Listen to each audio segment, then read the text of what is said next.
tous, merci d'être au rendez-vous pour cette dernière édition de la semaine. Voici les titres qui font l'actualité en cette fin d'année. Nous vous parlerons de ce geste à quelques jours du réveillon d'une jeune société monégasque au profit de Fighteds Monaco. Ravel et Debussy à l'honneur lors du concert de Noël de l'Orchestre Philharmonique de Monte-Carlo. Du football avec l'AS Monaco qui reçoit la Lanterne Rouge Guingamp demain dans un match décisif pour la suite du championnat. Nous reviendrons sur le Noël des Amis du Liban en présence du parrain de l'association Didier Deschamps. Le sélectionneur de l'équipe de France sera d'ailleurs notre invité du week-end, non pas pour parler football, mais pour aborder ensemble son engagement avec les Amis du Liban. Un joli geste de Noël à quelques jours du réveillon. Une jeune société monégasque a décidé de se mobiliser au profit de l'association présidée par la princesse Stéphanie, Fighteds Monaco. Elle a créé des bijoux dont la vente va permettre de récolter des fonds. Le récit de Patricia Navarro sur des images signées Thomas Deus. Ici, pas de comptoir ou de caisse. L'activité de l'entreprise Création Acidulée surfe sur la vague Internet et l'engouement pour les réseaux sociaux. Audrey Nardi est une jeune monégasque qui s'est lancée dans l'entrepreneuriat il y a 5 ans. Elle s'est spécialisée dans la réalisation de bijoux et accessoires personnalisables. Et pour les fêtes, elle a voulu faire une bonne action et s'est tournée vers l'association de lutte contre le VIH-Sida, Fighteds Monaco. On avait envie de faire un geste envers cette association qui est super active à Monaco. C'est une association qu'on connaît depuis toujours.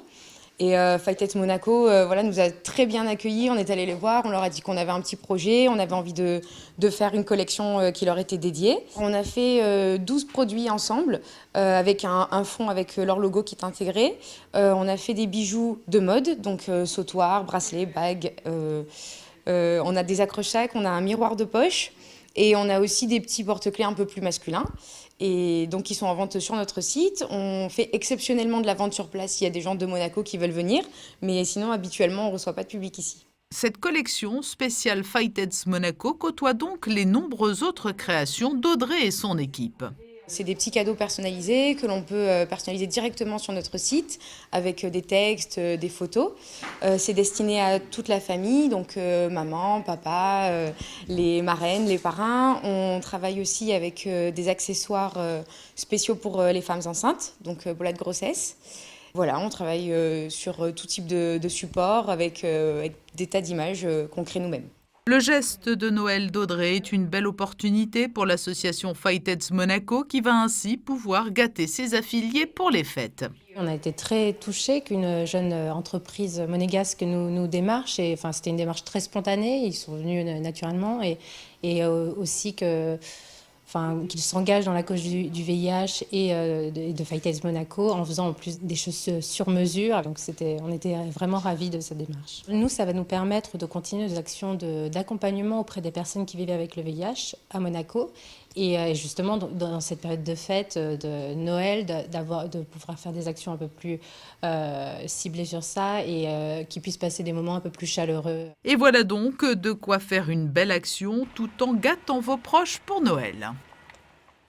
Musique à présent avec ce concert de Noël à l'Auditorium Régnier 3 qui a permis à de nombreux parents et à leurs enfants de découvrir des compositions de Ravel et de Debussy, des musiques interprétées par 6 musiciens de l'Orchestre Philharmonique de Monte-Carlo. Le reportage de José Sacré. Aussitôt, pagodes et pagodines se mirent à chanter et à jouer des instruments tels avec des théorbes faits avec une coquille de noix, tels avec des viols faites d'une coquille d'amande, car il fallait bien proportionner les instruments à leur taille. Anne Moog, flûte, Véronique Audard, clarinette, Franck Lavauger, basson, Didier Favre, cor et Jean-Marc Jourdain, hautbois, sont 5 musiciens de l'Orchestre Philharmonique de Monte-Carlo qui, depuis plusieurs années, aiment se retrouver pour interpréter de la musique de chambre. Ils ont pour cela créé l'ensemble Le Quintet à vent de Monte-Carlo. Dimanche 16 décembre, à l'Auditorium Régnier 3, ils ont fait appel à leur collègue Sophie Stekeler, harpiste de la formation monégasque, pour interpréter 2 pièces de musique française, La boîte à joujoux de Claude Debussy et Ma Merlois de Maurice Ravel. Ce concert était donné avec la participation de Lucien Rousseau récitant. Surtout des pièces qui ont été créées un peu des pièces qui ont un sujet un peu enfantin. Les contes de Mamerlois, c'est les contes de Charles Perrault, c'est tous des contes pour enfants finalement que Ravel a mis en musique pour un ballet à l'origine. Et c'est la même chose pour La boîte à Joujou qui est aussi un ballet. Et tous les deux ont été écrits pour piano à l'origine. C'est pour ça que les transcriptions sont assez plus faciles à faire, disons, quand d'origine c'est écrit pour piano 4 mains, comme c'est le cas là. Parce que c'est une musique, une écriture très pure et on peut imaginer des tas de sonorités dessus. La deuxième œuvre au programme, La boîte Joujou de Claude Debussy, dans une transcription de Fabrice Pierre, a terminé ce concert destiné aux familles, où bien sûr les enfants à partir de 7 ans étaient les bienvenus. Ces enfants, accompagnés par leurs parents, étaient nombreux et parce qu'ils ont écouté sagement ce concert intitulé « En attendant Noël », le Père Noël en personne les a accueillis à leur sortie de la salle Kreisberg pour leur offrir quelques friandises. Passons au sport et au football avec la dernière journée de la phase allée du championnat ce week-end. L'AS Monaco reçoit demain la Lanterne Rouge au Stade Louis II. Il s'agit de Guingamp. Alors quels sont les enjeux de cette rencontre? La réponse avec Frédéric Elian.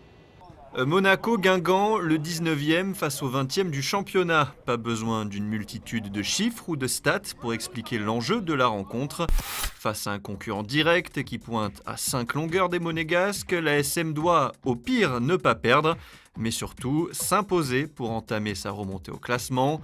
Le tout après une qualification en quart de finale de Coupe de la Ligue en milieu de semaine qui a fait du bien aux têtes. On joue au foot pour ça, pour gagner les matchs. Maintenant, on joue face à un concurrent direct et c'est sûr que c'est le match à pas perdre. Maintenant, on sort d'un match très difficile à Lyon. On vient de faire un match hier où on remporte notre premier match à domicile. Donc à nous de continuer sur cette phase, de garder ce même état d'esprit et donner le maximum pour remporter les matchs. Cette conférence de presse d'avant-match était un peu particulière puisqu'elle a permis de présenter Franck Passy. L'ancien coach de l'OM arrive en tant qu'entraîneur adjoint de Thierry Henry et apportera son expérience, avec notamment un passage à Lille où il a dû sauver le club.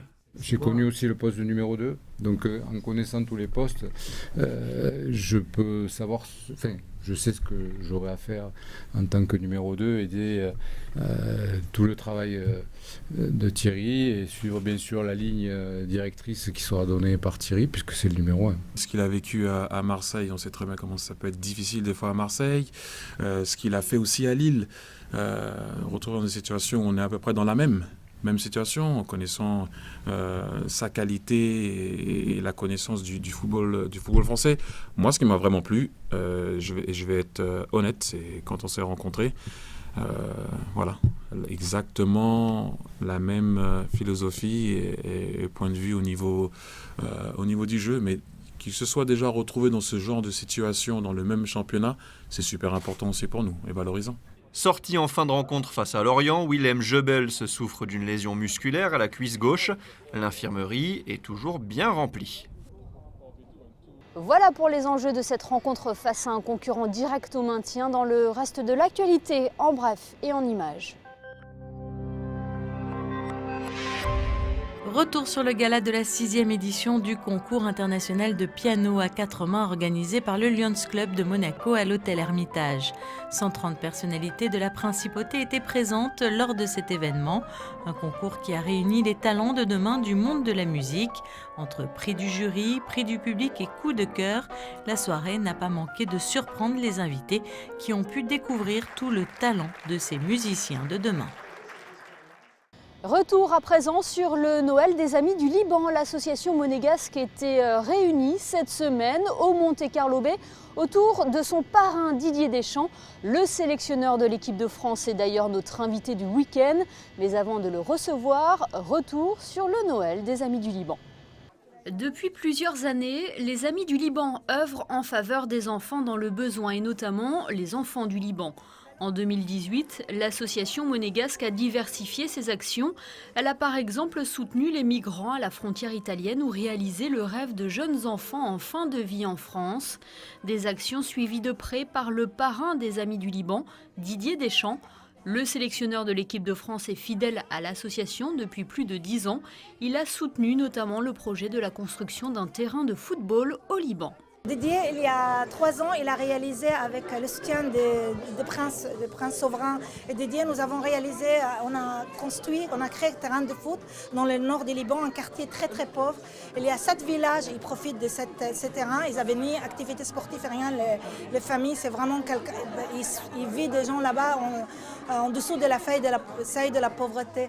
Donc Didier, avec le soutien de Prince Souverain, nous avons fait ce terrain et cette année, nous souhaitons vraiment couvrir ce terrain pour que l'hiver et en plein été, les enfants ils auront le droit de jouer au sport et tout. Une nouvelle fois, Didier Deschamps avait répondu présent pour le Noël de l'association et il n'était pas venu les mains vides. Ballon de football, t-shirt de l'équipe de France avec les 2 étoiles, le tout signé par l'ancien entraîneur de l'AS Monaco. On a un peu parlé, je voulais surtout parler de foot et voilà. Raconte-nous Julia, qu'est-ce que tu ressens aujourd'hui? De l'émotion. Pourquoi de l'émotion? Parce que de voir Didier Deschamps. Tu as vécu la Coupe du Monde, tu as suivi la Coupe du Monde? Oui. Avec papa, j'imagine? Oui. Qu'est-ce que ça fait pour vous, monsieur, de rencontrer Didier Deschamps? C'est une fierté, c'est pas donné à tout le monde. Et puis dans ce contexte de Noël, pour les enfants en plus, c'est magnifique. Ce jour-là, le Père Noël avait pour nom Didier Deschamps. Les enfants avaient des étoiles plein les yeux. Les plus grands ont pu échanger quelques ballons avec le champion du monde. En soirée, les donateurs et les bénévoles de l'association se sont réunis pour une soirée de gala au profit des Amis du Liban et dont les fonds récoltés serviront à soutenir les projets de l'année 2019.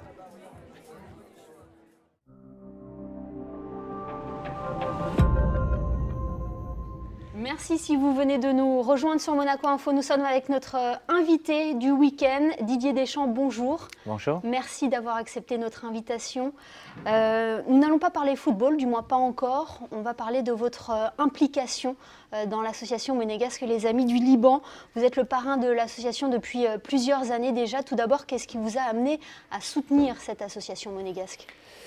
C'est sa présidente, Boubou, que j'ai rencontrée. Et puis à partir du moment où j'ai toujours été sensible à la cause des enfants, même si toutes les associations sont belles et méritent d'être défendues et aidées. Voilà, je me suis associé, je suis devenu le parrain de l'association il y a un peu plus de 10 ans et je continue d'être avec Boubou et tous les gens de l'association pour faire en sorte d'améliorer le quotidien des enfants. C'est justement la motivation de Boubou Bouéri, de la présidente de l'association des Amis du Liban, qui vous fait vous impliquer. Chaque année, vous êtes là pour le Noël de l'association et j'imagine que vous avez été sollicité de toutes parts pour soutenir des associations.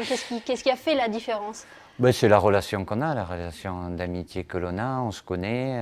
Voilà, je sais qu'elle y passe beaucoup de temps, ses filles aussi, et tous les bénévoles de l'association pour faire en sorte je le répète, d'améliorer ce quotidien pour beaucoup d'enfants qui n'ont malheureusement pas les moyens d'avoir un quotidien normal. Donc évidemment, elle se déplace sur le terrain. Moi, je n'ai pas eu l'occasion encore, c'est pas faute d'avoir essayé, mais pour des raisons de politique et de sécurité aussi, ça n'a pas été possible. J'espère que ça le sera prochainement, mais tous ensemble, ils font un travail remarquable, qui est important.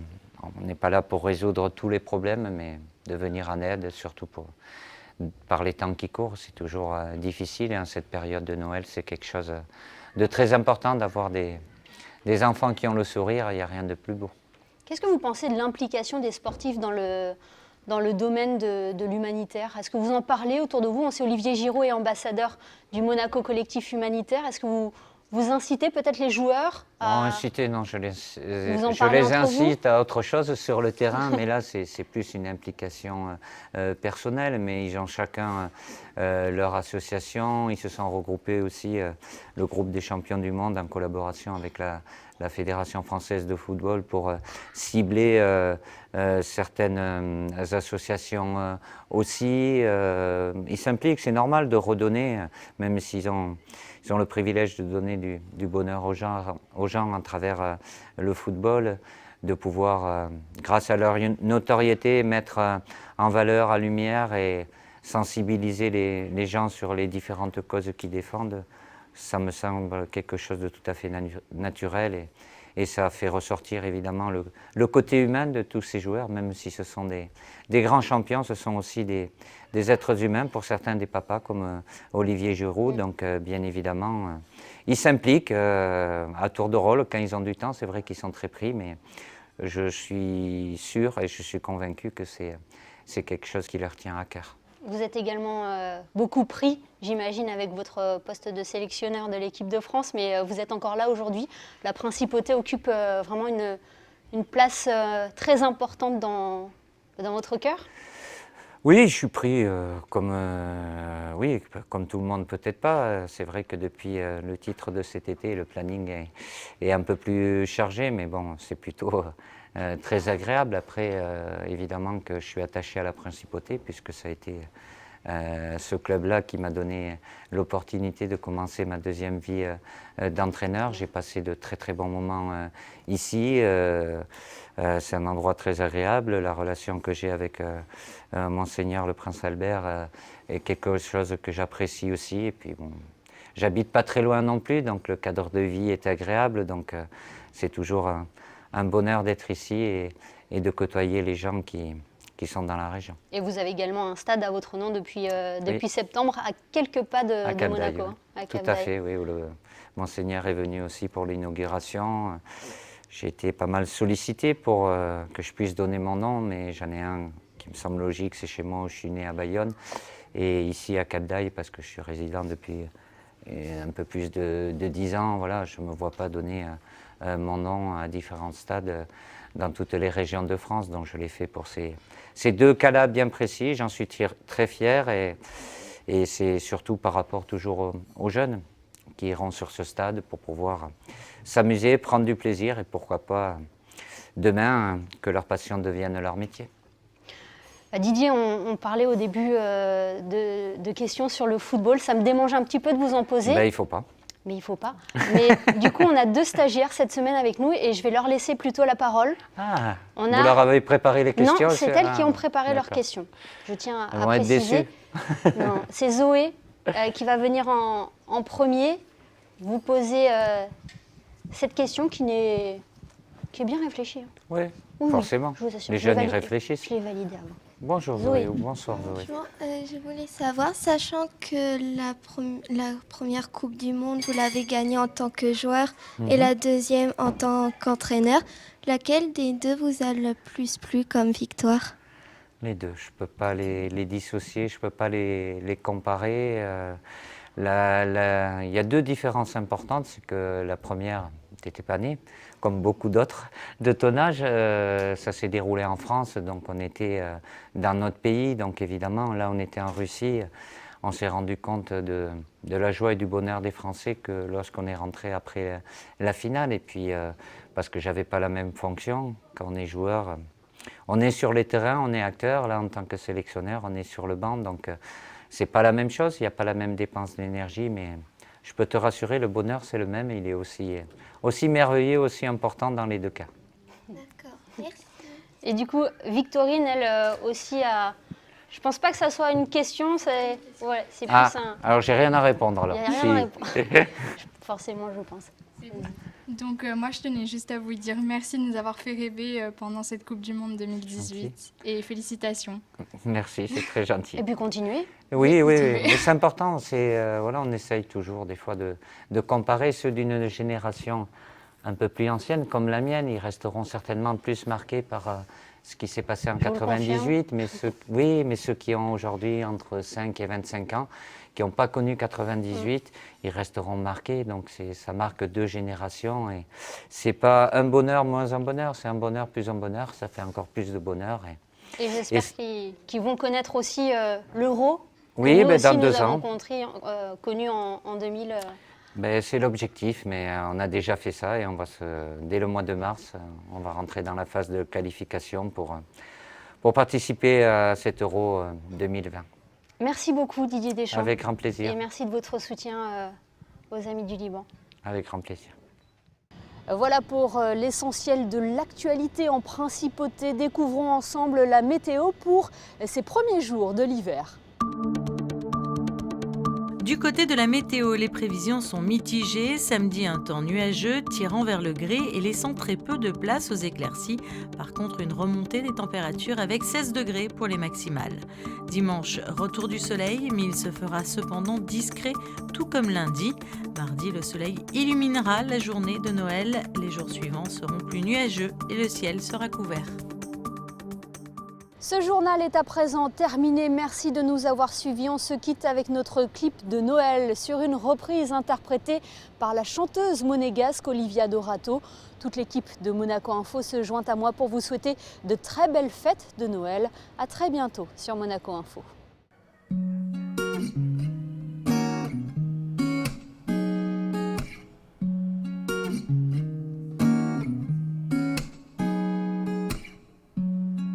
Yourself a merry little Christmas.